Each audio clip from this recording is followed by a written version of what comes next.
Lubusang na nakapag-decide si VP Inday Sara na tatanggalan na nga siya ng confidential fund.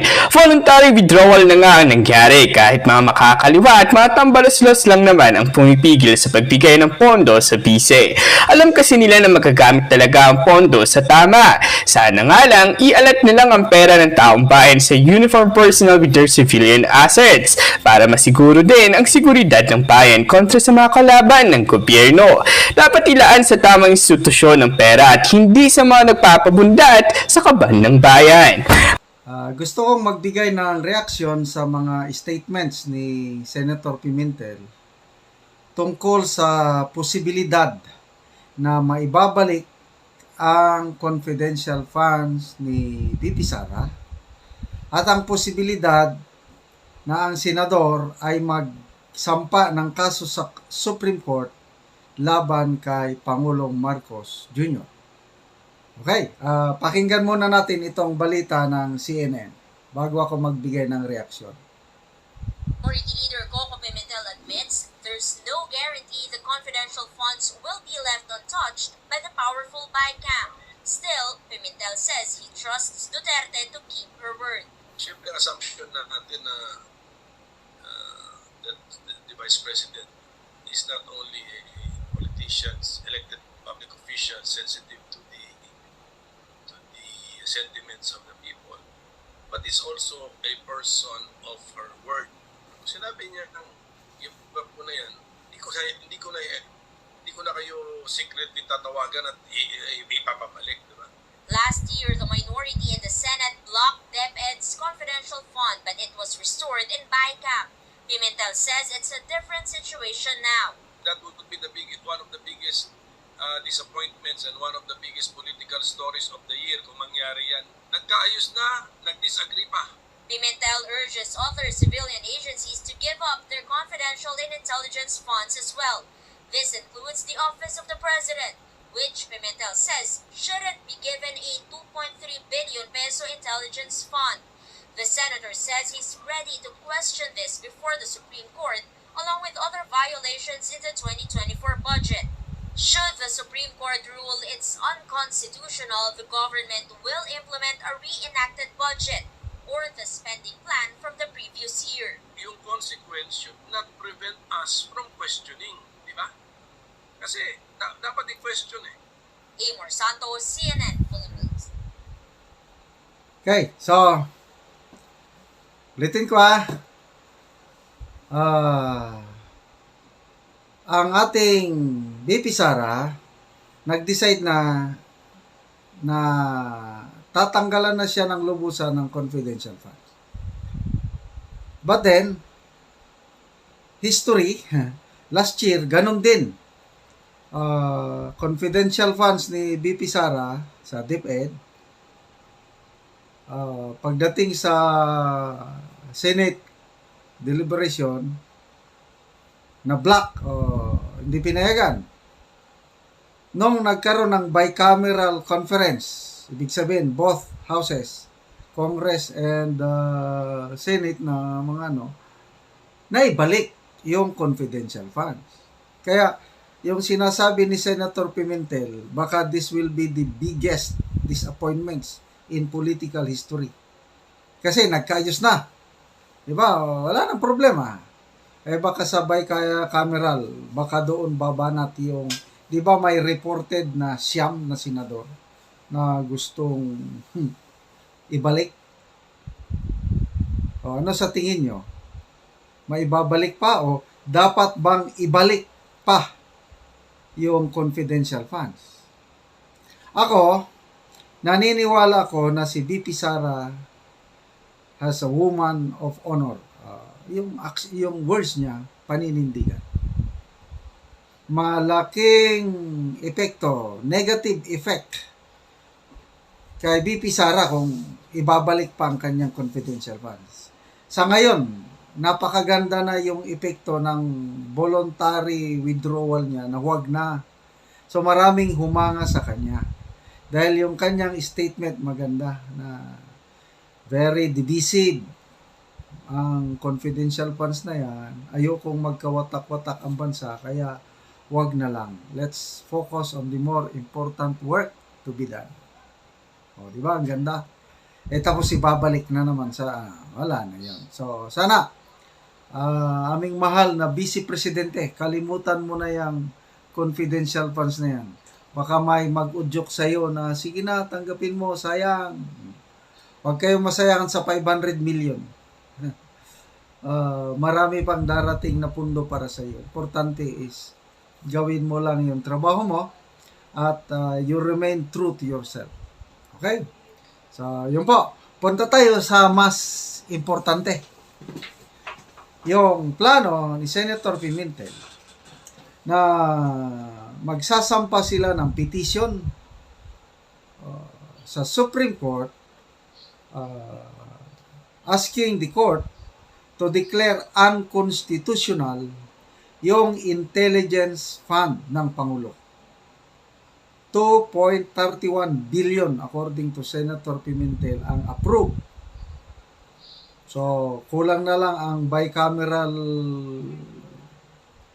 conference committee report pag pamasa. Yun na.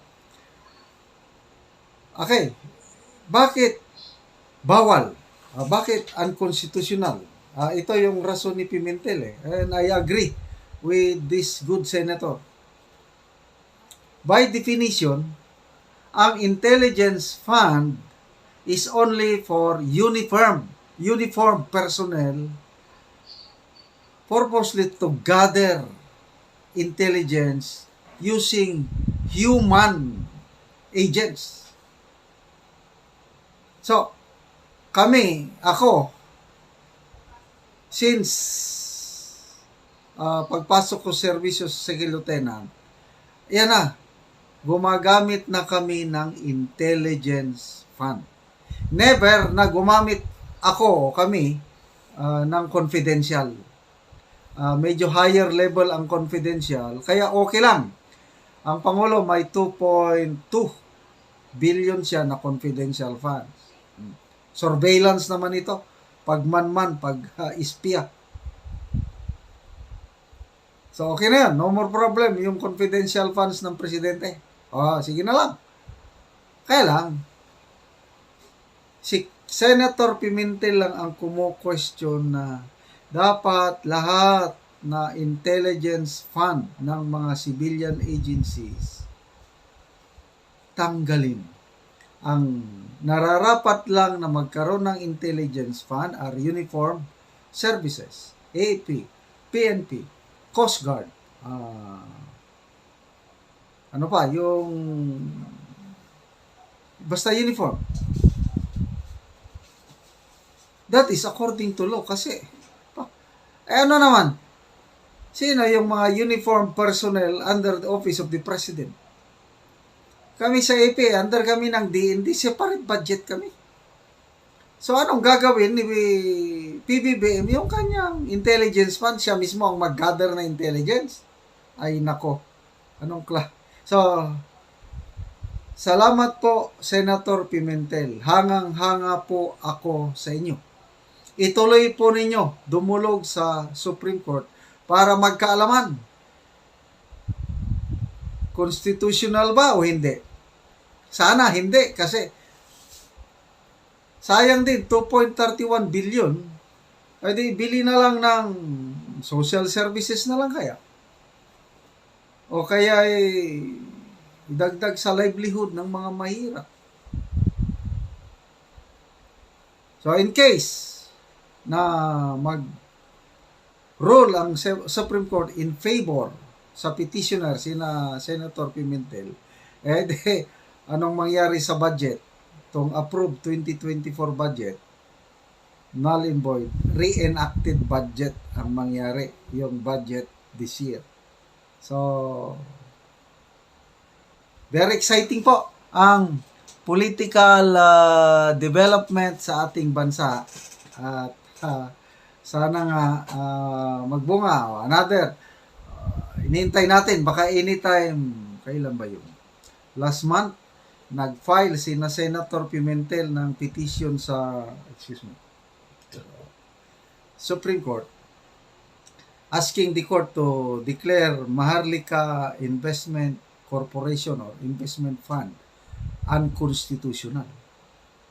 May basihan din. Ang isang basihan na nabasa ko is hindi nasunod yung proseso sa paggawa ng batas. Parang inapura. Then marami pang iba. So, again, umaasa po kami, mga kagalang-galang ba ang tawag sa mga hukom?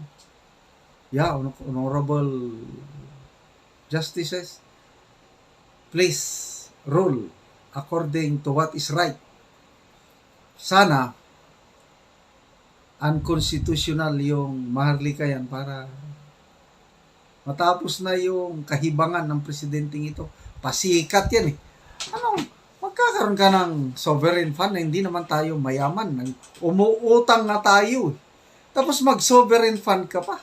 Kaya duda ko dito, isang duda ko niyan is diyan nila ipapasok yung Marcos wealth kung meron man. Para hindi mahalata. Kasi parang sasariliin na nilang Marcos wealth, hindi natutuparin yung last will and testament ng yumaong Pangulo. Yeah, duda ko lang yan ha. So, exciting days ahead sa ating political arena at kaabang-abang ang mangyayari. At lumari nga ito nagsamat-saring reaksyon mula sa mundo ng social media. Komento na nga lang din ng mga netizens sa naging isyong ito. Abogado kasi si Senator Pimentel, dapat kasi sa mga senators ay abogado para may laman ng kukote tungkol sa batas. Ay salute you, Senator Pimentel. Kayo nila VP Sara at Pia Cayetano. Ang masarap panoorin sa Senado dahil kahanga-hanga ang talino ninyo. May natutunan kami sa inyo, di tulad ng ibang senators na inis sila natutunan namin. Marami sa kanila ay makapagsalita lamang at wala silang decorum. Yes, Senator Pimentel, ipagtanggol mo ang tama. Nakakahinaya ang kukurakutin pa nilang pera. Mahirap ang bansa natin. Kailangan mga walang hanggang budget na yan na mga Marcoses para sa bansa. Nagtataka lang ako bakit sarado mga bibig ng mga senator. Dahil ba naubos na nila ang mga ipinigay na budget sa kanila? Kinuldukan na ni VP Sara ang confidential fund. Ano naman kaya ang susunod na issue? Ang ibabato ni Tamba at Smugs.